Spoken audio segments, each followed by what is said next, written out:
Headlines presented by strong की सुनो Maithon steel चुनो। स्ट्रॉन्ग मतलब मैथन स्टील। बिहार चुनाव में पप्पू यादव को मंजूर नहीं। तेजस्वी यादव का नेतृत्व कहा। राहुल गांधी के नेतृत्व में आगे बढ़े इंडिया गठबंधन। सीएम फेस के सवाल पर राजेश और तारिक अनवर का लिया नाम। इंडिया गठबंधन में जमीन तलाश रहे ओवैसी का बड़ा बयान। कहा अब नहीं चलेगा एक तरफा प्यार। लालू प्रसाद को लिखे पत्र पर ठंडा जवाब मिलने के बाद तीसरे मोर्चे की संभावना की तलाश तेज। बिहार में वोटर लिस्ट से 35 लाख से अधिक मतदाताओं के नाम अब तक काटे गए। निर्वाचन आयोग ने दी जानकारी। 2.2% मतदाता अस्थायी रूप से कहीं और जा चुके। 1.59% मतदाता मृत पाए गए। कुछ के नाम बिहार से बाहर भी रजिस्टर्ड।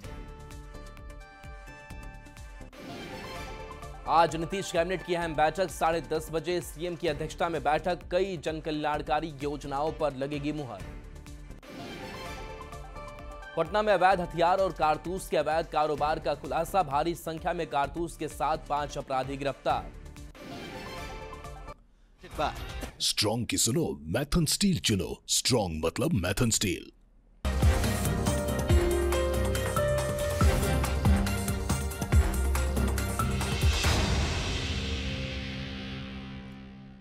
नमस्कार, अपना बिहार में आपका स्वागत। मैं राहुल ओझा आपके साथ। दिल्ली में बिहार कांग्रेस नेताओं की बैठक में पूर्णिया से निर्दलीय सांसद पप्पू यादव भी शामिल हुए। बैठक के बाद पप्पू यादव ने कहा कि खड़गे जी और राहुल गांधी का आशीर्वाद मिला है। उन्होंने आगे कहा कि बिहार चुनाव में राजेश राम को बड़ी भूमिका मिली है। उनके नेतृत्व में हम आगे बढ़ेंगे। मुख्यमंत्री बनने के सवाल पर पप्पू यादव ने कहा कि हर पार्टी में कई मुख्यमंत्री पद के कई उम्मीदवार हैं, उसमें राजेश राम भी एक उम्मीदवार है। तो देखिए, पप्पू यादव का सीएम फेस पर यह जवाब सामने आया है और जाहिर सी बात है कि महागठबंधन में जिससे तेजस्वी के नेतृत्व की चर्चा हो रही है, सीएम फेस आरजेडी उन्हें मान रहा है। लेकिन जब आप पप्पू यादव के बयानों पर गौर करेंगे तो तेजस्वी यादव के नाम का जिक्र वो कहीं नहीं करते हैं और कहते हैं कि राजेश राम भी एक उम्मीदवार मुख्यमंत्री के तौर पर हैं। और राहुल गांधी जी से तो मुलाकात होती रहती है। उनका जो एनर्जी लेवल है उससे ताकत मिलता है। वो एक सच इंसान है और सच्चाई के साथ जीने वाले व्यक्ति के साथ लड़ने की भी और हिम्मत होती है। खड़गे जी से गार्जियन की तरह आशीर्वाद हमेशा रहा है। आज मजबूती के साथ आशीर्वाद प्राप्त करना था। राहुल गांधी जी ने मजबूती के साथ ब्लेसिंग दिया। अब हम लोगों को काम करना है। एनडीए हर परिस्थिति में राहुल गांधी जी एक ही बात चाहते हैं कि देश की हिफाजत और संविधान की रक्षा और आम आदमी जो एसटी है, एससी है, बीसी है, उसके अधिकार को कैसे बचाया जाए। उसके लिए राहुल गांधी जी आर पार की लड़ी रहे। कौन मुख्यमंत्री होगा और राहुल गांधी जी जाने। सब पार्टी में बहुत मुख्यमंत्री के दावेदार हैं। उसमें राजेश राम जी भी एक जो संख्या है उसमें राजेश राम जी तो है ही एक ताकतवर संख्या। राजेश राम भी कांग्रेस की तरफ से दावेदार हो सकते हैं। नहीं, ये मैं जानता ही नहीं हूँ। मैं कहा कि सभी पार्टी में विभिन्न तरीके के मुख्यमंत्री के दावेदार है। इसमें क्या दिक्कत है भैया। अब सभी पार्टी में मुख्यमंत्री 2, 4, 5 तो रहते ही हैं। आप भी दावेदार हो सकते हैं। आपकी भी संख्या कम्युनिटी की बहुत ज़्यादा है। एक बार हम कम्युनिटी वाले लोग हैं कि हम बिना जात धर्म वाले लोग हैं, तो हमको बिना जात धर्म रहने न दीजिए। इंडिया गठबंधन में सीएम फेस के सवाल पर पप्पू यादव ने जो बयान दिया है उस पर बिहार की सियासत गर्मा गई है। एनडीए के नेता इंडिया गठबंधन की एकजुटता पर सवाल उठा रहे हैं तो विपक्ष के नेता एक दूसरे के बचाव में उतर आए हैं। उनकी की वाहवाही बिहार में यही हाल है कांग्रेस का। माननीय सांसद पप्पू यादव हो या कोई और, कांग्रेस का राज्य में कोई जनाधार नहीं है। इस पार्टी को बूथ पर एजेंट के लाले पड़ते हैं। कांग्रेस और राजद की युवराजों की उपेक्षा के शिकार पप्पू यादव की मजबूरी है। वे प्रदेश कांग्रेस के अध्यक्ष राजेश राम जी की जोजूरी करें। अब उन्होंने भी सीएम की रेस में राजेश राम जी का नाम जड़ दिया है।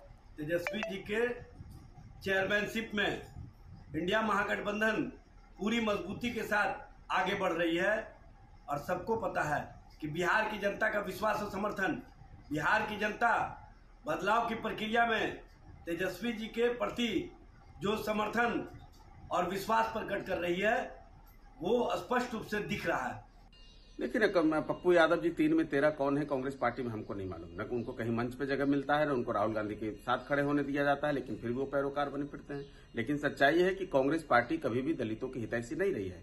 दलितों का उसने हमेशा इस्तेमाल किया वोट बैंक के तौर पे, और जब उसकी राजनीतिक जमीन खिसक जाती है तब वो उसका चेहरा बनाकर इस्तेमाल करते हैं, वोट लेते हैं। देखिए, हमारे प्रदेश अध्यक्ष राजेश राम जी के नेतृत्व में बिहार कांग्रेस बहुत ही अच्छा काम कर रही है, और हमारे यहाँ मुख्यमंत्री पे कोई लड़ाई ही नहीं है। हमारे यहाँ मुद्दा है कि इंडिया गठबंधन किस तरह से बिहार की जनता को महंगाई से त्रासदी किससे के बाहर निकाले, पलायन को रोके, रोजगार सृजन करे, लॉ एंड ऑर्डर पे मजबूती से सुरक्षा दे बिहार वासियों को। पहले महागठबंधन के नेताओं में आपसी जुबानी जंग जारी हो गई है, उसमें तेजस्वी यादव पीछे पड़ रहे हैं, पप्पू यादव आगे निकल चुके हैं, और अल्लाह बरू साहब सबसे ऊपर हैं।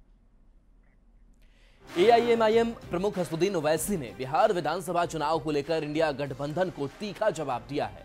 उन्होंने कहा कि एक तरफा मोहब्बत नहीं चलेगी। ओवैसी ने दावा किया है कि उनकी पार्टी ने आरजेडी के नेतृत्व वाले महागठबंधन में शामिल होने का प्रस्ताव भेजा था, लेकिन वहां से उन्हें एक ठंडा जवाब मिला। इसके बाद एआईएमआईएम अब तीसरा मोर्चा बनाने की संभावना तलाश रहा है। तो देखिए, एक तरफा प्यार नहीं चलेगा ये कहा जा रहा है, और एआईएमआईएम की तरफ से ये भी कहा जा रहा है कि हमने एक प्रस्ताव दिया था, लेकिन उससे आरजेडी ने ठंडे बस्ते में डाल दिया, और ऐसे में हम एक तरफा प्यार नहीं निभा सकते हैं।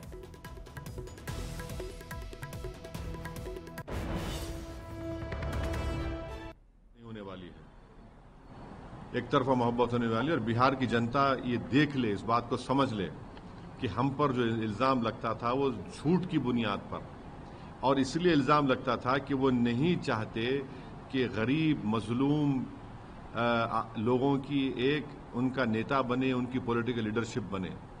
वो यही चाहते हैं कि आप उनके गुलाम बनकर रहें और उनके पीछे सर झुकाकर जिंदगी गुजारें। हम भी आपसे कह रहे हैं कि हम तो कह रहे हैं कि हम भी बीजेपी को हराना चाह रहे हैं। अब अगर कोई ये समझ रहा है कि एक तरफा मोहब्बत नहीं होती है सियासत में, हम अपना चुनाव लड़ेंगे, अच्छी तरह लड़ेंगे, और हमारे अध्यक्ष अख्तर अली ईमान साहब ने कहा कि हम थर्ड फ्रंट बनाने की कोशिश करें, वो चुनाव तो लड़ेंगे। ये हमारी तरफ से कोशिश थी। अब वो जाने, अब बिहार की जनता के सामने तो सब बात आ गई है वाज़े तौर पर। असदुद्दीन ओवैसी एक तरफा मोहब्बत नहीं चलेगी, इस बयान पर राजनीतिक बयानबाजी भी तेज हो गई है। इंडिया नेता ने जहां तंज कसा है, वहीं आरजेडी ने कहा कि असदुद्दीन ओवैसी बीजेपी की टीम है। बिहार चुनाव से ही सांप्रदायिक शक्तियों की उल्टी गिनती शुरू होगी और देश की राजनीति की दशा और दिशा तय होगी। जनता किससे मोहब्बत करती है ये सबको पता है, सर्वविदित है। अब कौन नफरत कर रहे हैं, कौन मोहब्बत कर रहे हैं, कौन सांप्रदायिक शक्तियों को मदद करना चाह रहे हैं, ये जनता समझती है। इसलिए जो लोग इस तरह का बयान दे रहे हैं वो कहीं न कहीं सांप्रदायिक शक्तियों को फायदे पहुंचाने के लिए कर रहे हैं, और ट्रैक रिकॉर्ड जो उनका रहा है ये तो सबको पता है। बीजेपी की बी टीम बनकर काम करते रहे, जनता मालिक है। इतिहास गवाह रहा है कि कांग्रेस पार्टी हमेशा इस देश की अखंडता, एकता और भाईचारे की राजनीति की है। लेकिन दिक्कत ये है कि जो लोग शुरू से नफरत की राजनीति करते आए हैं उन्हें इंडिया अलायंस के मोहब्बत की राजनीति पसंद बिल्कुल नहीं आएगी, और ओवैसी जी के चेहरे का नकाब वैसे भी खुल चुका है। ये देश जान चुका है कि ओवैसी किनके एजेंडे पे काम करते हैं। ओवैसी जी, भाई तेजस्वी जी आपको महागठबंधन में शामिल करेंगे कि नहीं करेंगे, ये आप दोनों के बीच का मामला है। हम तो बस इतना जानते हैं, बिहार में आपका कोई वजूद नहीं है। बिहार के अल्पसंख्यक अब आदरणीय नीतीश कुमार जी के साथ, क्योंकि नीतीश कुमार जी ने उनके लिए काम किया है। ओवैसी एक तरफा मोहब्बत करें, दो तरफा करें, मन हो तो तीन तरफा भी कर लें, कोई फर्क नहीं पड़ता साहब। भाजपा का एक ही मिशन है कि एनडीए के साथ मिलकर के बिहार में समावेशी शासन स्थापित करना, बिहार को विकसित राज्य बनाना, बिहार की जनता की आर्थिक प्रगति करना और बिहार की जनता की समृद्धि और विकास के लिए काम करना। और बिहार वोटर लिस्ट से जुड़ी बड़ी खबर है, जहां वोटर लिस्ट से 35 लाख से अधिक मतदाताओं के नाम अब तक काट दिए गए हैं। 2.2% मतदाता अस्थायी रूप से कहीं और जा चुके हैं, जो इलेक्शन कमीशन ने जानकारी दी है। 0.73% मतदाता बिहार से बाहर भी रजिस्टर्ड हैं, ये इलेक्शन कमीशन ने कहा है। अब तक 1.59% मतदाता मृत पाए गए हैं। इसकी भी जानकारी इलेक्शन कमीशन की तरफ से दी गई है। तो एक एक जो डेटा है वो जारी किया गया है। इसके साथ इलेक्शन कमीशन ने यह भी कहा है कि 12,55,620 मतदाता मृत पाए गए हैं, 17,37,000 मतदाता बाहर जा चुके हैं, 5,76,000 मतदाता बाहर भी रजिस्टर्ड हैं। अब तक 35,69,437 मतदाताओं के नाम कटे हैं। 11.82% मतदाताओं को अपना नामांकन फॉर्म भरना अभी बाकी है।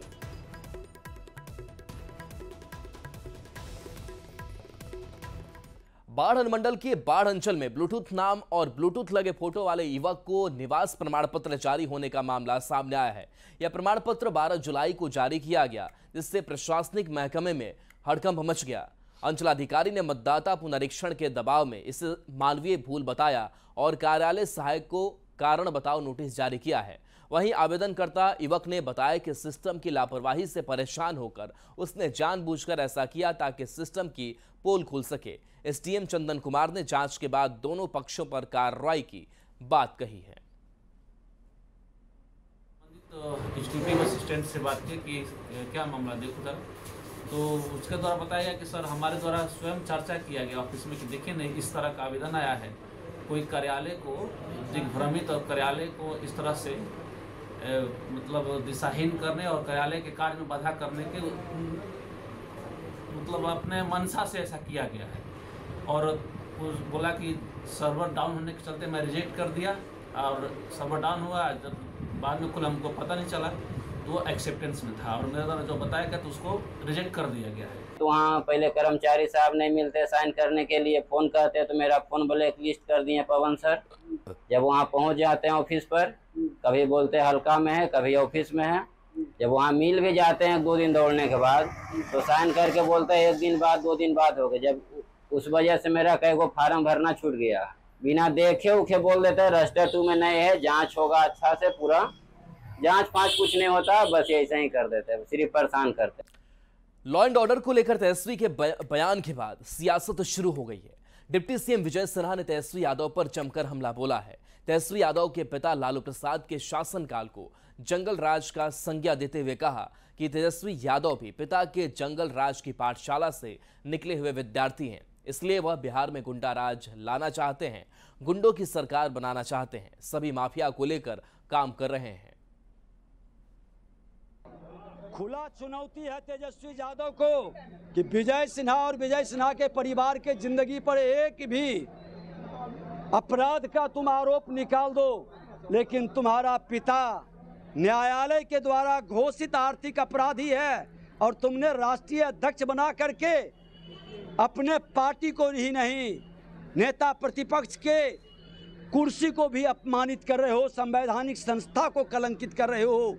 एक आर्थिक अपराधी कैसे किसी पार्टी का राष्ट्रीय अध्यक्ष रहेगा? इस पर तो उनको बोलना चाहिए और खुला चुनौती देते हैं आप लोगों के माध्यम से कि लो संकल्प कि भारतीय जनता पार्टी एनडीए गठबंधन किसी अपराधी को टिकट नहीं देता है, तुम भी किसी अपराधी और माफिया भ्रष्टाचारी को टिकट नहीं दोगे। कैमूर दौरे पर पहुंचे बिहार सरकार के श्रम संसाधन मंत्री संतोष सिंह ने विपक्ष पर जमकर हमला बोला। उन्होंने कहा कि बिहार में अब पहले जैसे हालात नहीं है, अब सुनियोजित तरीके से क्राइम नहीं होता है। बिहार में नीतीश कुमार के नेतृत्व में चल रही एनडीए सरकार में अपराधियों पर कार्रवाई हो रही है, बुलेट चलाओगे तो बुलेट खाओगे। उन्होंने दावा किया कि एनडीए सरकार में अपराधियों के खिलाफ सख्त कार्रवाई हो रही है। एक जमाना था, हम नाम नहीं लेंगे किसी नेता का, किसी पार्टी का, एक जमाना था कि सुनियोजित ऑर्गेनाइज्ड क्राइम होता था, एक गिरोह था। आज किसी का माई का लाल नहीं है कि इस बिहार में नीतीश कुमार के नेतृत्व में और उप मुख्यमंत्री आदरणीय सम्राट चौधरी और विजय सिन्हा के नेतृत्व में जो सरकार चल रही है, ये गिरोह बना। जैसे आपका झगड़ा मेरा झगड़ा है, जमीन का झगड़ा है, आपस में लोग गोली चला रहा है, आपस में लोग मर्डर कर रहा है। लेकिन सुनियोजित जो प्रोग्राम था पहले, नरसंहार, कई लोग जाति पूछ के लोग भी मारते थे। अब वैसा नहीं है, ये क्राइम का ग्राफ नहीं है। हम ये नहीं कहते कि क्राइम जीरो हो गया है, लेकिन वो जमाना अब नहीं है जो लालू यादव में सत्ता के संरक्षण प्राप्त क्राइम होता था। पीएम नरेंद्र मोदी 18 जुलाई को मोतिहारी आ रहे हैं। पीएम मोदी के दौरे की तैयारी को लेकर केंद्रीय मंत्री ललन सिंह और जेडीयू के कार्यकारी राष्ट्रीय अध्यक्ष संजय झा एनडीए कार्यकर्ताओं की बैठक में शामिल हुए। ललन सिंह ने कहा कि पीएम मोदी की रैली ऐतिहासिक होने वाली है। वहीं ललन सिंह ने तेजस्वी यादव पर जोरदार हमला बोला। ललन सिंह ने कहा कि तेजस्वी के पिता ने बिहार को लूटने का काम किया। सभी लोगों को आज करीब 3 दिन से विपक्ष से किसी से परमिशन की जरूरत है? वो तो देश के प्रधानमंत्री हैं, देश का मान सम्मान बढ़ाए हैं, देश का स्वाभिमान बढ़ाया उन्होंने पूरी दुनिया के सामने। तो उनसे परमिशन लेंगे जिन्होंने देश को, मैंने उनके माता पिताजी के राज में कोई बिहारी बाहर जाके कहता था कि हम बिहार से आए थे तो गिरना की दृष्टि से नहीं देखता था। आज कोई बिहार का व्यक्ति दुनिया के किसी कोने में जाए और कहे कि हम बिहार से आए हैं, उसको सम्मान की दृष्टि से देखा जाता है। 18 जुलाई को प्रधानमंत्री नरेंद्र मोदी एक बार फिर से बिहार और खास करके चंपारण को बड़ी सौगात देने वाले हैं। करीब 7,000 करोड़ से भी अधिक की योजनाओं का पीएम मोदी मोतिहारी में उद्घाटन और शिलान्यास करेंगे। इन योजनाओं को लेकर बिहार सरकार के मंत्री नितिन नवीन से बात की न्यूज 18 संवाददाता शैलेंद्र ने।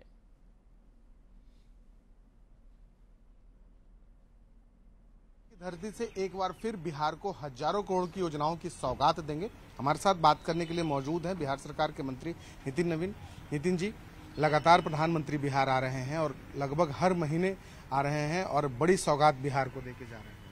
देखिए, माननीय प्रधानमंत्री जी के आगमन हमेशा बिहार के लोगों को उत्साहित करता है। बिहार के लोगों के लिए नई उम्मीद की किरण बनकर प्रधानमंत्री जी आते हैं और मेरा ये मानना है कि पिछले सभी दौरों में उन्होंने बिहार को कई सौगात दी है और इस बार भी करीब 7,000 करोड़ की योजनाओं को सौगात इस बार माननीय प्रधानमंत्री जी का जब मोतिहारी आगमन होगा तो मिलेगा बिहार की जनता को, जिसमें करीब 5,000 करोड़ की अधिक रेल की परियोजनाएं हैं, करीब 1100 करोड़ की पथ राज्य मार्ग की योजनाएं हैं और साथ ही साथ विभिन्न प्रधानमंत्री आवास के लाभुकों को और साथ में स्वयं सहायता समूह की बहनों को कई योजनाओं का सौगात मिलने जा रहा है। तो मेरा ये मानना है कि जो लोगों को बेचैनी होती है, मैं उनको स्पष्ट कहता हूं कि आइए प्रधानमंत्री के कार्यक्रम में आप भी शिरकत कीजिए और देखिए कि विकास की योजनाओं को कैसे शुरुआत किया जाता है। केवल शिलान्यास नहीं, उद्घाटन भी होता है। यही है हमारी सरकार की यूएसपी। आप तो केवल शिलापट लगा के सो जाते थे, हमारी सरकार शिलान्यास भी करती है और उद्घाटन भी करती है। लग रहा है कि जिस तरीके से जैसे जैसे चुनाव नजदीक आ रहा है वैसे वैसे प्रधानमंत्री का दौरा भी बिहार में बढ़ रहा है और जो वादे सरकार की तरफ से किए गए थे, क्या उन सभी वादों को पूरा करने की कोशिश है प्रधानमंत्री के द्वारा? देखिए, माननीय प्रधानमंत्री जी के हृदय में बिहार स्थान रखता है। उन्होंने हमेशा कहा कि अगर हमको देश का विकास करना है तो उत्तर पूर्वी राज्यों का विकास करना है, जिसमें बिहार निश्चित रूप से प्रथम आता है। और आज बिहार के विकास में जब जो लोग कहते थे कि क्या मिला, मैं उनको कहता हूं कि विशेष पैकेज की बात करते थे। आइए आज देखिए, 54,000 करोड़ की सड़क की बात करते थे, आज 4 लाख करोड़ से ऊपर की योजनाएं चल रही हैं, कई एक्सप्रेसवे चल रहे हैं। बिहार को पहली बार कोई ऐसा राज्य है जिसमें 2-2 एम्स है। ऐसे कई इंफ्रास्ट्रक्चर चेंजेज आए। तो मैं तो कहता हूं कि नरेंद्र मोदी जी और नीतीश कुमार की जोड़ी ने बिहार को जो डबल इंजन की इम्पैक्ट है वो दिख रहा है और कहीं ना कहीं आज दोनों के माध्यम से बिहार का विकास हो। लेकिन बेचैन आत्मा को तो दिक्कत होगी ही, क्योंकि उनको विकास नहीं पसंद है, उन्हें लालटेन युग पसंद है और एलईडी की रोशनी में उनके आंख चौंधिया जाते हैं। तो बिल्कुल विकास की बातों के साथ साथ विपक्ष पर भी हमला बोला जा रहा है एनडीए और खास करके बीजेपी की तरफ से। और जैसे जैसे चुनाव नजदीक आ रहा है वैसे वैसे कहीं न कहीं प्रधानमंत्री का दौरा भी बिहार में लगातार तेज हो रहा है। कैमरा पर्सन दीपक के साथ शैलेंद्र, न्यूज 18 पटना। तो प्रधानमंत्री नरेंद्र मोदी 18 जुलाई को मोतिहारी में जनसभा करेंगे। प्रधानमंत्री के इस कार्यक्रम को लेकर बिहार बीजेपी ने भी तैयारियां तेज कर दी है। गोपालगंज पहुंचे बिहार सरकार के मंत्री हरी सहनी ने कांग्रेस पर प्रहार करते हुए कहा कि बिहार को कांग्रेस ने कभी देश का अंग नहीं समझा, इसलिए बिहार में कांग्रेस के प्रधानमंत्री नहीं आते थे। कि उस समय के तत्कालीन प्रधानमंत्री को लगता ही नहीं था कि बिहार भी भारत का अंग है। वो प्रधानमंत्री बनने के बाद बिहार आने का लोग जानते ही नहीं थे कि जो प्रधानमंत्री भी आ सकते हैं बिहार। हमारे प्रधानमंत्री जी सौगात देते हैं तो हमारे बिहारवासी भी उन्हें जाकर सम्मान देने का काम करते हैं, आ रहे हैं। निश्चित रूप से इस मोतिहारी का कार्यक्रम ही ऐतिहासिक होगा। पटना पुलिस ने अवैध हथियार और कारतूस के कारोबार में संलिप्त एक गिरोह का खुलासा किया है और 5 अपराधियों को गिरफ्तार किया है। पुलिस को सूचना मिली थी कि नौबतपुर, बेटा और बिक्रम थाना क्षेत्र में अवैध हथियार का कारोबार हो रहा है। इसी सूचना पर बेटा के घोड़ा टाप गांव में छापेमारी की। छापेमारी के दौरान सोनू कुमार के पास से 5 जिंदा कारतूस बरामद किए गए। उसकी निशानदेही पर उसके घर और उसकी गाड़ी से 40 कारतूस बरामद हुए। स्थानीय निवासी सोनू कुमार अपने भाई और पिता के साथ मिलकर लंबे समय से हथियार और कारतूस की खरीद बिक्री कर रहा था। पूछताछ के दौरान मुख्य आरोपी सोनू कुमार ने पुलिस को बताया कि वह अब तक रानी तालाब, बेहटा और नौबतपुर थाना क्षेत्र में 100 से अधिक लोगों को अवैध हथियार का और कारतूस बेच चुका है। इस खुलासे के बाद पुलिस अब उन सभी खरीदारों की तलाश में छापेमारी कर रही है। कि नौबतपुर, बेहटा और रानी तालाब क्षेत्र में बड़े पैमाने पर अवैध आग्नेयास्त्र और कारतूसों की खेप खपाई जा रही है। उसी क्रम में सूचना के सत्यापन और छापेमारी हेतु एक टीम का गठन किया जाता है, जिसमें एसडीपीओ दानापुर पूर्व, साथ ही साथ थाना अध्यक्ष बेहटा और उनकी टीम और टेक्निकल टीम भी शामिल होती है।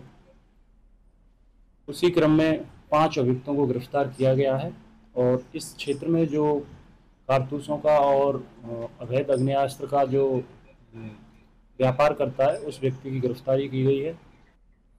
और चलिए न्यूज़ 18 बिहार झारखंड पर खबरें आपके लिए लगातार जारी हैं।